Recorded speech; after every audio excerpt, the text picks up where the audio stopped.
People, we're still here at the CSB's Multimedia Arts exhibit where I'm checking out the work of Mark Mendoza. It is really fantastic, you know. It makes me so happy to see great work done by local artists. At talking about local artists, sa music naman, I'm happy to announce that one of my favorite pop rock groups has switched over to the digital side. Yippee! I'm talking about none other than Moonstar 88, and I am giving you the latest on their interactive CD. It's not only cool, people, it's an absolute delight.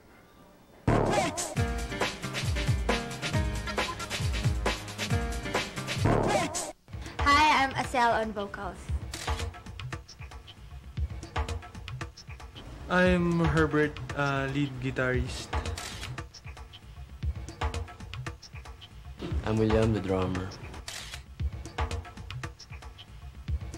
I'm Paolo, bassist. Just what kind of music does Moonstar 88 make? Pure, catchy, radio-friendly pop rock. And if you haven't gotten a dose of their infectiously happy and upbeat sound, now's the perfect time to sample it.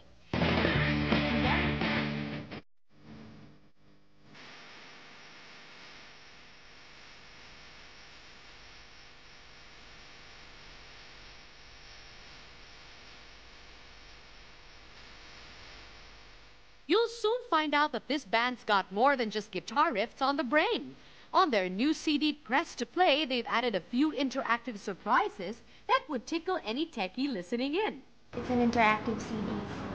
You get to watch 4 music videos in the CD, and also there are a lot of pictures and chords of the songs and story up behind the songs. Basically, maraming bonus yung CD namin. May games, may mga videos, tsaka Yung mga games, May kailangan nilang siya. masugutan yun para mapalabas yung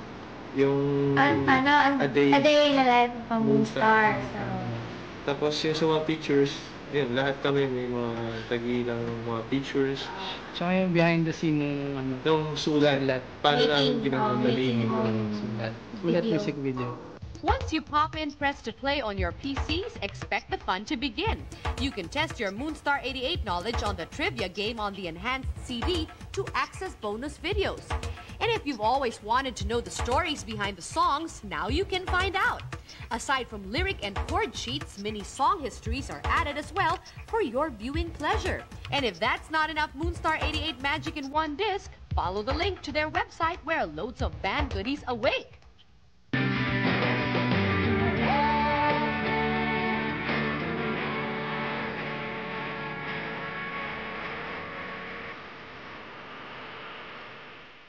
It seems that only a handful of local artists have released enhanced CDs or audio CDs with that extra interactive kit. So how did Moonstar 88 come up with this project? Kompleto na. Wala nang Para magtatanong. sulit, kay Paolo. Hollow. Actually, lahat kami gusto namin maging parang kumaga may extra Bonus. bonus yung Para may Kakaiba.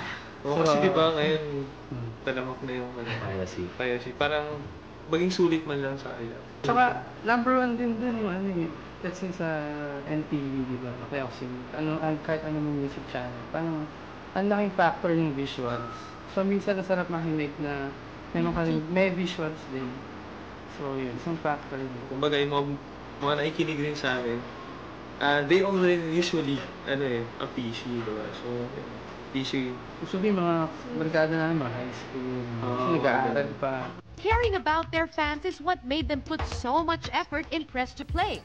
For them, interactivity goes beyond the computer screen, as they are quite close with their fans.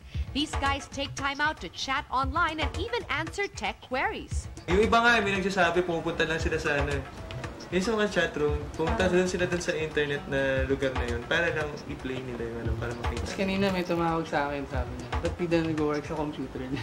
Mga ganun, sanang explain mo kung paano rin minsan.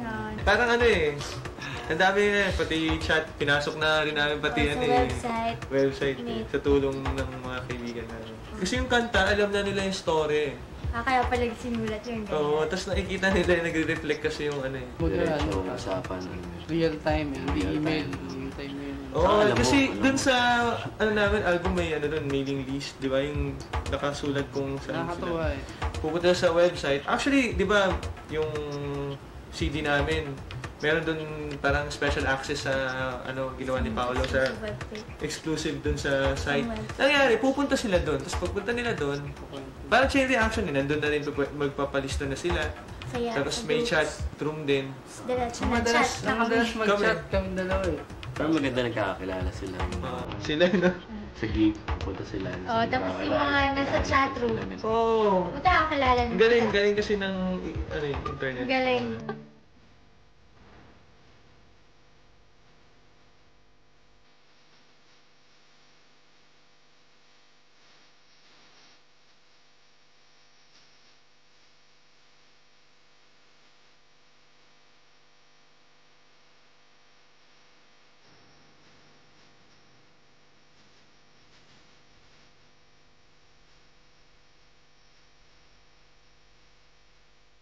For Moonstar 88, being techie is a very effective tool for reaching out to people, and it shows what with their enhanced CD and active web life. For them, the digital can indeed make gaps between people a bit smaller. Ano yung album na yan? Pero pa Hindi pa pala. lumalabas.